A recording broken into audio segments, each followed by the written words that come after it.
கடகராசி அன்பர்களுக்கு இந்த வார தொடக்கத்துல சந்திராஷ்டமம் கடகராசிக்கு 13, 14 தேதிகளில் மனம் அலக்களிக்கும்.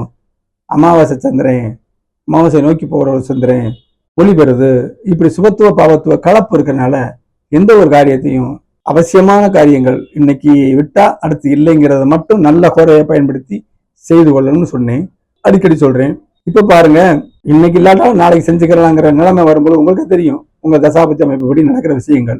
இப்ப எல்லாருடைய ஜாதகத்தை நான் பார்த்து இந்த பலனை சொல்லலை, பொதுவாக சொல்றேன், சரியாவே இருக்கும். அப்ப 8ஆம் இடத்துல சந்திரன் இருக்கும்போது இன்னைக்கு முடிவெடுக்க வேணாம் அப்புறம் எடுத்துக்கலாம் நினைக்கிறவங்களுக்கு பூரா அடுத்த நாள் தள்ளி போடுங்க. அவசியமான முடிவுகளுக்கு ஒருத்தர் வெளிநாட்டுல இருந்து வர்றாரு, நம்ம உதவி செய்யறோம்னு சொல்லியிருக்காரு, இப்ப போயிட்டா அடுத்து கான்டாக்ட் பண்ண முடியாது, ஜிபே நம்பர் இருந்தால் அனுப்புவான்னு உறுதி கிடையாது. அப்ப கண்டிப்பா அவர்கிட்ட பேசி காரியங்களை சாதிக்க நல்ல உரை பயன்படுத்துங்க அப்படிங்கிற அர்த்தம். நடுப்பகுதியான 15, 16 தேதிகளில் பாகிஸ்தானத்துக்கு வருவார். 8ஆம் இடத்துல நின்று போன விஷயங்கள் 9ல் நடக்கும்.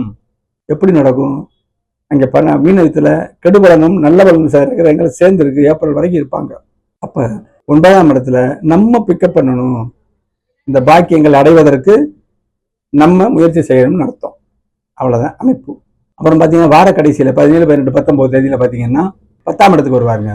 தொழில் அமைப்புல அமாவாசை சந்திரனாக இருந்தாலும் உச்சமா இருக்காத சூரியன். விதிவிலக்கு, ஒவ்வொரு வார்த்தைக்கும் விதிவிலக்கு இருக்கு, விதிகள், துணை விதிகள், விதிவிலக்கு இருக்கு. 10ஆம் இடத்துல உச்ச சூரியன் இருக்காரு. 2ஆம் அதிபதி 10ல் உச்சம். சிறு வியாபாரிகள், குறு வியாபாரிகள் கூட சிறப்பாக இருக்கக்கூடிய அமைப்பா இந்த வாரம் இருக்கும். சுக்கிரனுக்கு பேரழிவை அங்கே ஒரு குருவுக்கு அடுத்த நிலையில் ஒளி நிலையில் உள்ள சுக்கிரனும் அந்த இடத்துல இருந்து அந்த அமாவாசை இருட்டை நீக்கிறாரு. தாய் தந்தை அமைப்புகளுக்கு ஒரு நோய் வாய்ப்பட்டிருந்தா கூட அவங்களுக்கு ரெமெடி கிடைக்கும் அப்படின்னு கண்டிப்பா சொல்லிடலாங்க.